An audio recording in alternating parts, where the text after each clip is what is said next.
을 제가 한 3년 만에 다녀왔습니다. 3년 만에 다녀왔더니 뭐 크게 변한 것은 없는데 한 가지 뚜렷하게 변한 것을 제가 발견할 수 있었습니다. 그것은 저는 주로 지하철을 타고 다녔는데 지하철을 타보니까 옛날에도 보통 핸드폰을 많이 지하철에서 보는 것을 봤는데 지금은 전부 그 핸드폰이 스마트폰으로 바뀌어가지고 전철에 앉아있는 사람들이 전부 스마트폰만 보고 있어요. 보니까. 그래서 옛날에는 한국에서 제가 미국으로 올 때만 하더라도 보통 지하철에서는 신문을 많이 봤고 또 책을 많이 읽었었는데 신문을 읽고 있는 사람을 전혀 찾아볼 수가 없어요. 전부 스마트폰을 보고 있어요.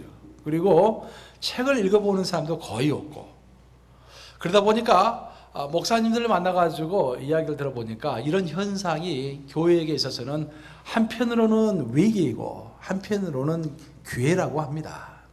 위기가 되는 것은 사람들이 이제 스마트폰만 보고 서로 고립되고 스스로 고립되어 가지고 자기 방 속으로만 들어간다는 거예요. 이제 컴퓨터가 친구가 되고 스마트폰이 친구가 돼서 볼륨을 약간만 올려주시기 바랍니다. 스마트폰이 친구가 되어 가지고 더 이상 사람들과 관계를 맺으려고 하지 않기 때문에 전도하는 것이 어렵답니다. 옛날에는 예수 믿으시오 하고 전단지를 나눠주면 그래도 복이라도 했는데 요즘 전부 스마트폰 보고 있으니까 전단지도 나눠줄 수 없다라는 거예요. 이게 전도가 굉장히 위기라고 합니다. 그런데 또 한편으로는 전도의 기회라고도 합니다. 왜냐하면 사람들이 전부 고립되어 가지고 스마트폰만 보고 있다 보니까 외롭다는 거예요. 외롭다는 거예요. 그리고 인간은 사람과 사람 사이의 관계로 살아가는 그런 존재인데 관계적인 관계가 맺어지지 않으니까 인간관계가 맺어지지 않고 혼자 스마트폰만 보고 있다 보니까 점점 외로움을 탄다는 것입니다. 그래서 교회는 적극적으로 조그만 소그룹들을 만들어가지고 우리 울림가족 같은 그런 소그룹을 만들어서 사람들을 모아서 서로 진실한 교제를 통해서 전도하는 그런 교회들이 성장을 하고 또 그런 전도가 한국의 추세라고 이렇게 이야기를 합니다. 그래서 제가 그건 들으면서 스마트폰 시대가 한편으로는 교회의 위기가 될 수 있지만 또 한편으로는 이렇게 큰 기회가 될 수 있겠구나. 결국 문제는 사람들의 외로움을 어떻게 해결해 줄 수 있는가 그것이구나 라는 그런 생각과 아이디어를 가지고 올 수가 있었습니다. 여러분들이 아실런가 모르겠는데 저명한 종교철학자인 마틴 부버라는 사람이 있습니다. 마틴 부버는 굉장히 유명한 사람입니다. 근데 마틴 부버가 이런 말을 한 적이 있습니다. 인간은 그것 없이는 살 수가 없다. 하지만 그것만으로 살아가는 인간은 이미 사람이 아니다. 이게 무슨 말인가?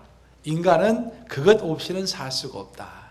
여기서 그것이라는 것은 인간에게 있어서 신념과 물질이 없이는 살아갈 수 없다라는 것입니다. 우리의 삶을 지탱해 주는 것이 결국 무엇입니까? 그것은 정신과 물질입니다. 정신만 있고 빵이 없어도 우리는 살아갈 수가 없고 또 빵은 있을 때 정신이 없이는 또한 살아갈 수가 없습니다. 그렇죠? 정신과 사상과 빵이 한꺼번에 있어야 살아갈 수 있다는 것입니다. 하지만 그것만 가지고 사상과 빵만 가지고 살아가는 사람은 이미 사람이 아니다라고 했을 때 그것만 가지고는 부족하다. 다른 것이 필요하다라고 했을 때 그 다른 것이라는 것은 바로 인간과 인간 사이의 관계라는 것입니다. 결국 우리가 진정한 관계를 느끼지 못하고 있을 때 인간의 삶이 고단해지고 삭막해지고 인간다운 삶을 유지할 수 없다는 것입니다. 근데 보통 사람들이 많이 착각하는 것 중에 하나가 나는 이미 인간적인 관계를 많이 맺으면서 살아가고 있다고 생각하는 것입니다. 내 직장에 가면 내 직장 동료가 있고 내 집에 가면 내 와이프와 가정이 있고 교회 가면 교회 집사님, 장로님, 또 목사님도 있고 뭐 이리 있고 저리 있고 다 많이 있다고 생각하는 거예요. 근데 문제는 뭐냐면은 관계라는 그 단어 앞에가 붙어 있는 형용사 무슨 형용사입니까? 진실한 관계, 진정한 관계. 날 세우시기 바랍니다. 진실한 관계, 진정한 관계. 이것이 없기 때문에 우리의 인생이 삭막하고 힘들고 교회 생활을 열심히 해도 만족이 느껴지지 않는 경우가 많다라는 것입니다. 관계란 참 묘한 것이어서 모든 발자국 사이에서도 정말 그 많고 많은 발자국들 사이에 그 발자국 소리에도 불구하고 나와 특별한 관계를 맺고 있는 그 사람의 발자국 소리를 구별해낼 수 있다는 것입니다. 그렇죠? 아무리 많은 사람들이 한꺼번에 몰려온다 할지라도 내 사랑하는 사람의 그 한 사람의 발자국 소리가 나에게는 들리는 것입니다. 연애를 진하게 해보신 분들은 다 내가 무슨 말을 하는지 아실 거예요. 연애를 진하게 해본 사람은 멀리서도 내 사랑하는 사람의 발자국 소리를 들을 수가 있어요. 멀리서도 내 사랑하는 사람의 향기를 맡을 수가 있는 것입니다. 왜 그렇습니까? 진실하게 진정하게 사랑하고 관계를 맺고 있기 때문에 그 사람의 다가옴을 알 수가 있는 것입니다. 그리고 이러한 특별한 관계가 우리로 하여금 소외감으로부터 또 고립감으로부터 우리를 지켜주는 것입니다. 결국 성경이라는 것도 우리가 왜 이런 소외감을 갖게 되었고 또 고립감 내지는 소외감을 갖게 되었고 어떻게 하면 우리가 현재 직면하고 있는 이런 고립감과 소외감으로부터 해방할 수 있는가라는 것을 가르쳐주고 있는 책이라고 할 수가 있습니다.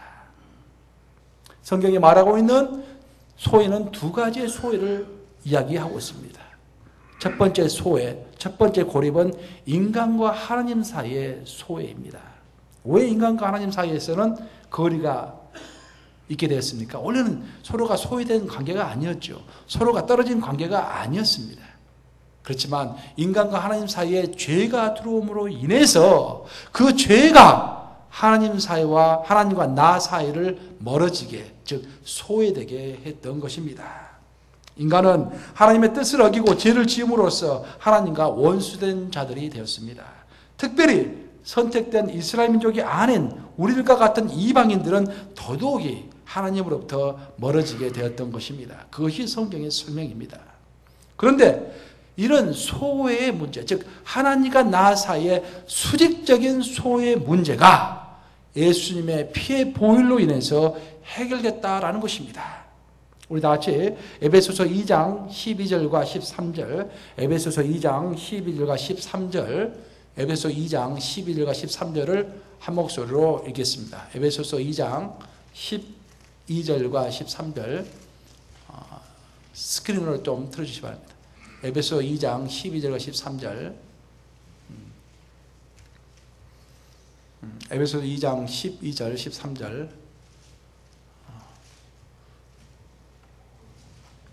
자, 찾으셨으면 에베소 2장 12절과 13절 한 목소리로 읽겠습니다. 시작. 그때 너희는 그리스도 밖에 있었고 이스라엘 나라 밖의 사람이라. 약속의 언약들에 대하여는 의인이요 세상에서 소망이 없고 하나님도 없는 자이더니 이제는 전이 멀리 있던 너희가 그리스도 예수 안에서 그리스도의 피로 가까워졌느니라. 무엇으로 가까워졌다? 그리스도의 피로 가까워졌느니라. 이처럼 우리는 그리스도 밖에 있었고 세상에서 소망이 없었던 사람들인데 그리스도의 피, 즉 예수님께서 십자가에서 흘리신 피로 인해서 하나님과 다시 가깝게 되었다라는 것입니다. 보통 우리가 그리스도의 피, 십자가의 보혈 하면 생각나는 것이 죄로부터 깨끗해지는, 죄로부터 사함받는, 죄로부터 용서받는 것을 많이 생각합니다. 하지만 그것은 원인이고 그 그리스도의 보혈로 인해서 우리의 죄가 없어짐으로 인해서 우리가 얻는 결과는 예수님과 나 사이가 가깝게 됐다라는 것입니다. 즉 소외감이 없어지고 고립감이 없어졌다라는 거예요. 그래서 더 이상 우리 하나님과 나 사이에 서먹서먹한 관계가 아니라 정말 하나님의 아들과 아버지의 관계로 회복이 되었다라는 것입니다. 그래서 여러분 가운데 아직까지도 하나님을 아버지라고 부르기가 좀 서먹서먹하거나 하나님하고 말은 하는데 뭔가 좀 멀리 있는 사람처럼 느껴지고 있다면은 지금 여러분은 그리스도의 보혈의 능력을 누리지 못하고 있는 것입니다. 그래서 우리 기독인은 첫 번째로 기억해야 할 것은 예수의 보혈로 인하여서, 십자가의 보혈로 인하여서 하나님과 나 사이가 다시 가까워졌기 때문에 딸과 아버지의 관계로, 아들과 아버지의 관계로 가까워졌기 때문에 부담 없이 가까워질 수 있다는 것을 명심해야 하는 것입니다. 그것이 첫 번째 성경이 말하는 수직적인 관계의 회복입니다. 그리고 두 번째로 성경이 말하는 소외의 회복은 수평적인 소외의 회복입니다.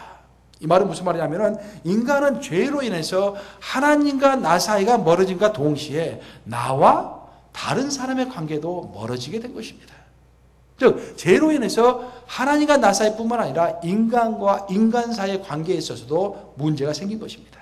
즉 인간과 인간 사이에서 서로 경쟁하고 서로 질투하고 서로 전쟁하는 사이가 되었다라는 것입니다. 만약 아담과 하와의 죄가 없었더라면 우리가 이렇게 질투하고 경쟁하고 전쟁할 필요가 없었을 것입니다. 하지만 죄가 들어왔기 때문에 우리 사이는 경쟁하고 질투하고 전쟁하는 사이가 된 것입니다. 그런데 이 수평적 소외의 문제도 역시 그리스도의 죽음을 통해서 해결되었다고 성경은 선포하는 것입니다. 우리 다 같이 스크린을 보고서 에베소서 2장 14절과 15절, 에베소서 2장 14절과 15절을 스크린을 보고서 한 목소리로 읽겠습니다. 에베소서 2장 14절과 15절을 한 목소리로 읽겠습니다. 에베소 2장 14절과 15절.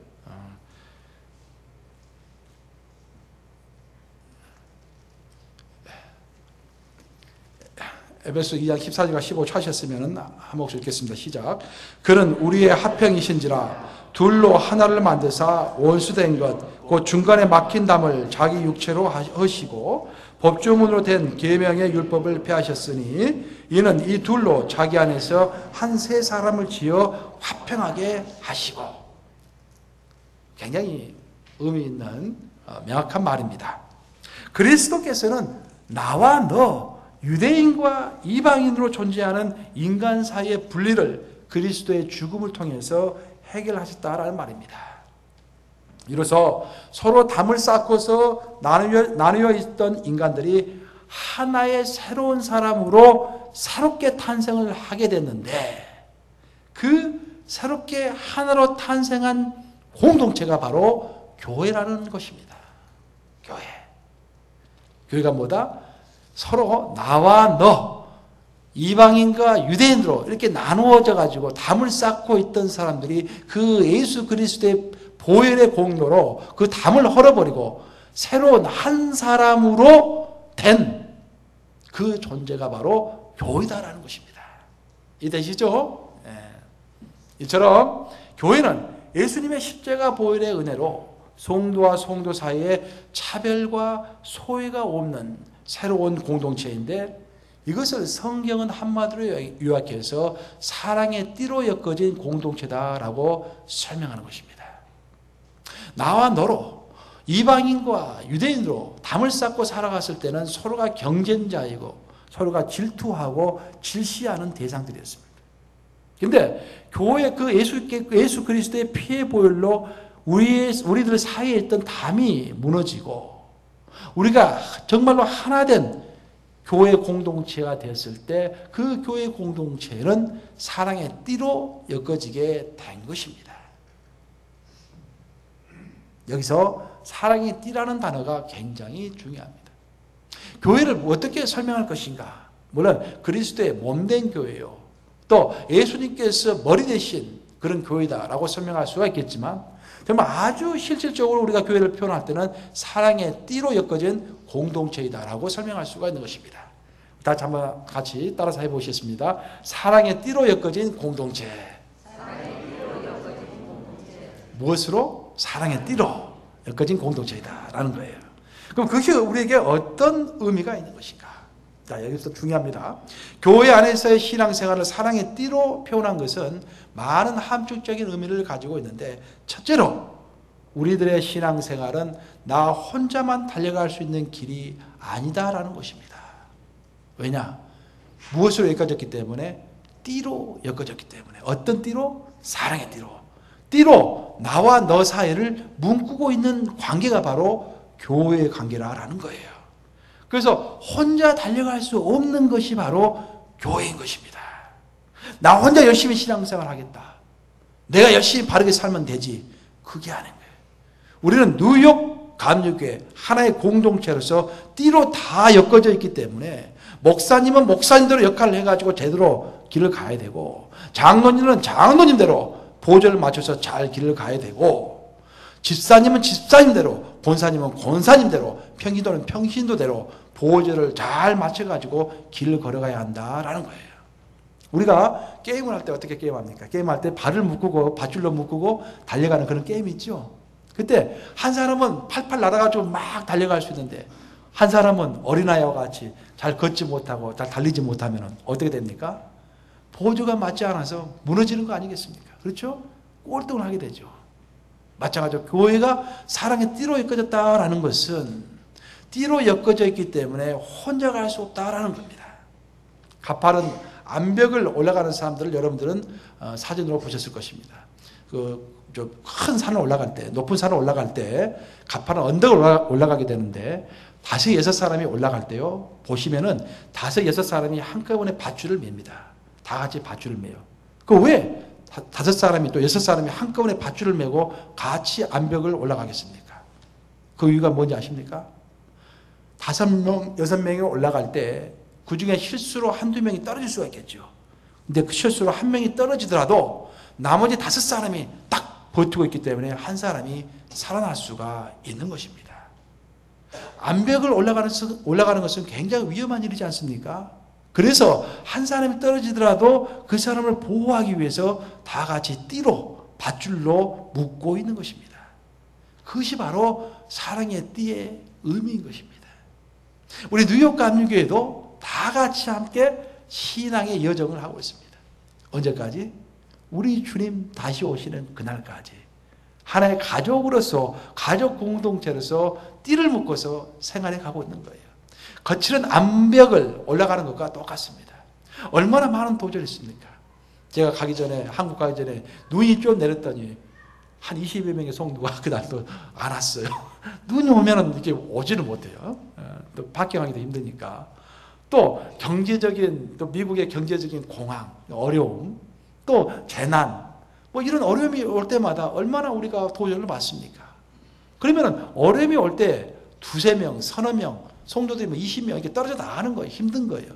그렇지만 20명, 30명의 성도들이 힘들어가지고 교회를 나오지 못한다 할지라도 우리는 계속해서 예배를 드리면서 계속해서 앞으로 전진해 갈 수 있는 이유는 뭡니까?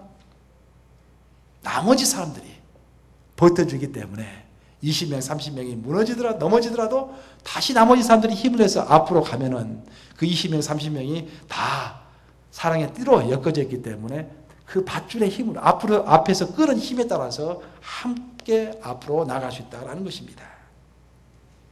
사랑의 띠라는 표현이 우리에게 주는 두 번째 의미는 우리는 신앙의 동지들이라는 말입니다.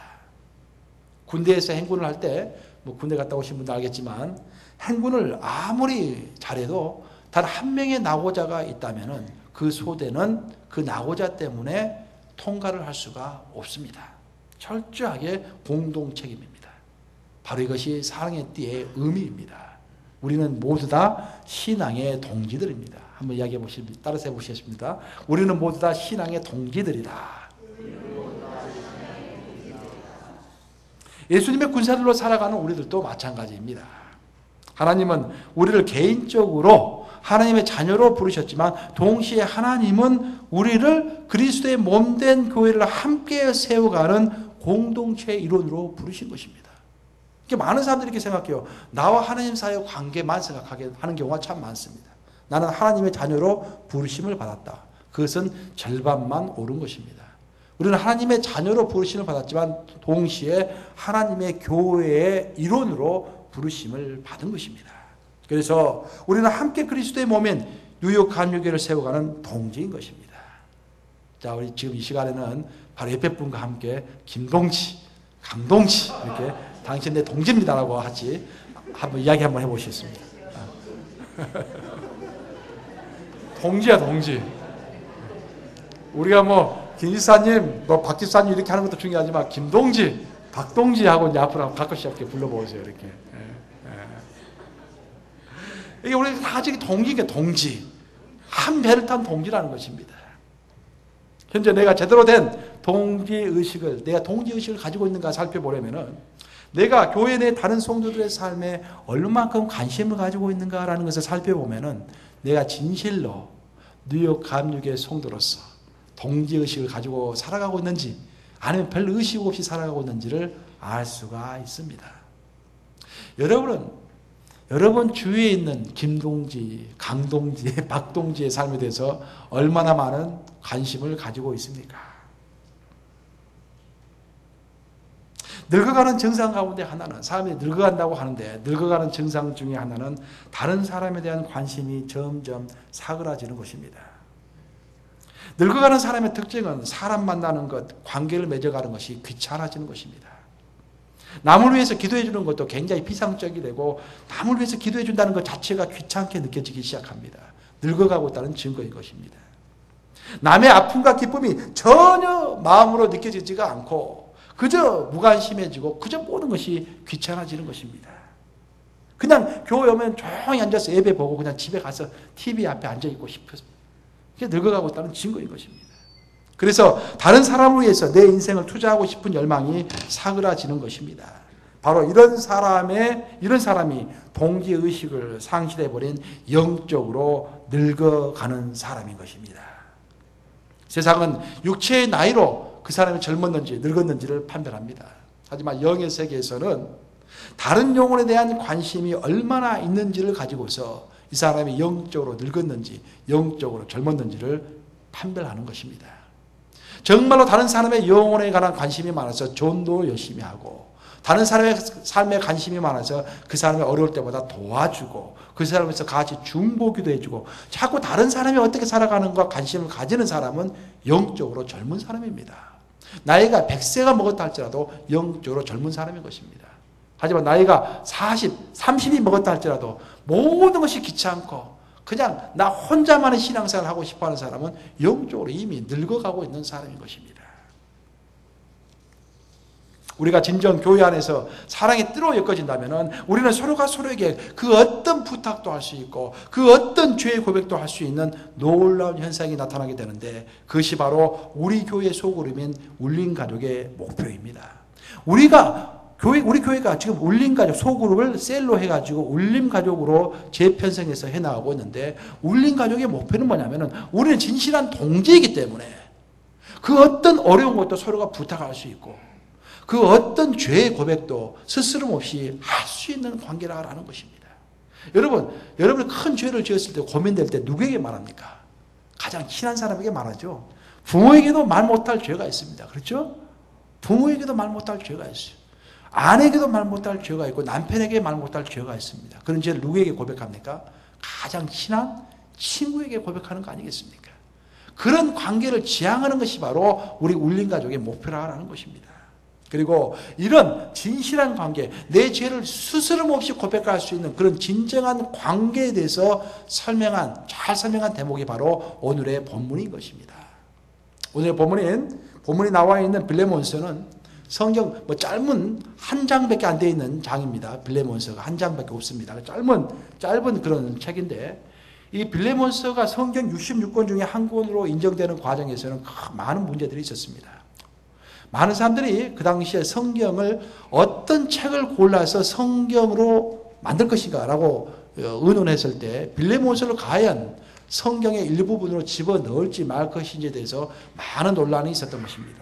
왜냐하면 이 책은 아무리 열심히 읽어봐도 빌레몬서를 아무리 열심히 읽어봐도 무슨 위대한 신조나 특별한 기독교 교리 같은 것이 발견되질 않습니다.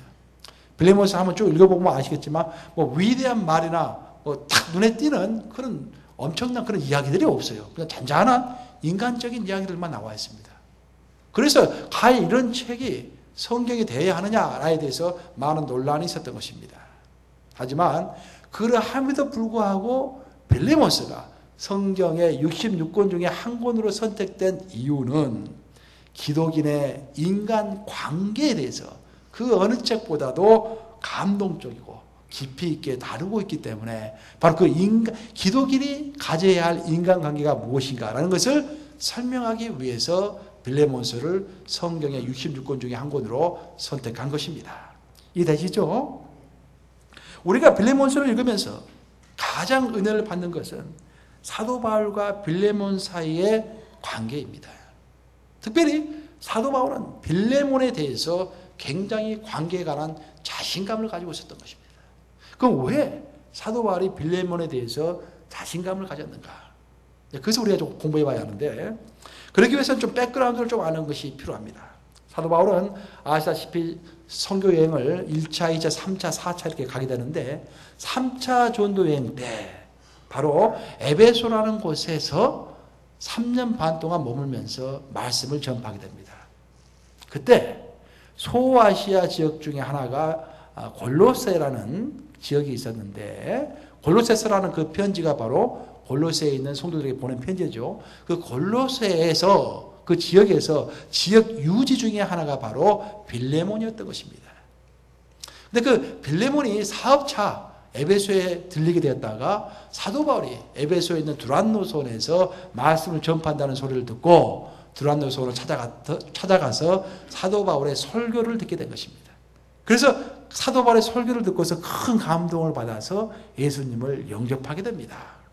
그래서 빌레몬은 결국 사도 바울로부터 복음의 빚진 자가 된 것입니다. 사도 바울의 설교를 듣고서 복음을 받아들였기 때문에, 예수님을 받아들였기 때문에 사도 바울과 빌레몬 사이의 관계는 복음으로 묶여진 관계가 된 것입니다. 그리고 그 후에 사도 바울은 로마의 감옥에 갇히게 되었고, 에베소를 떠나서 로마까지 끌려가서 로마에서 감옥에 갇히게 되었고, 로마의 감옥에서 복음을 전할 수 있는 기회를 얻어서 오네시모라는 사람에게 복음을 전하게 됩니다. 사도 바울이 로마의 감옥에 갇혀 있을 때 또한 또 다른 제수가 그 로마의 감옥에 갇혀 있었는데, 그 사람이 바로 오늘의 본문에 나오는 오네시모라는 종인 것입니다. 근데 알고 봤더니 그 감옥에서 사도 바울은 뭐 감옥에 있으나 궁궐에 있으나 초야에 있으나 식당에 있으나 어디 있든지 복음을 전하는 사람 아닙니까? 그래서 감옥에서도 그 오네시모라는 죄인에게 복음을 전파한 거예요.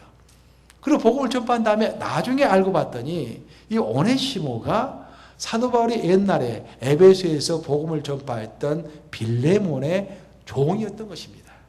그리고 오네시모가 그 주인집인 빌레몬의 집에서 종사를 할 때 거기에 있는 물건을 훔쳐서 도망을 친 것입니다. 그 당시에 종은 사람이 아니었습니다. 사람 취급을 받지 못했습니다. 그래서 주인집을 탈출해서 도망을 하면은 그 사람은 죽임을 당하게 되었습니다.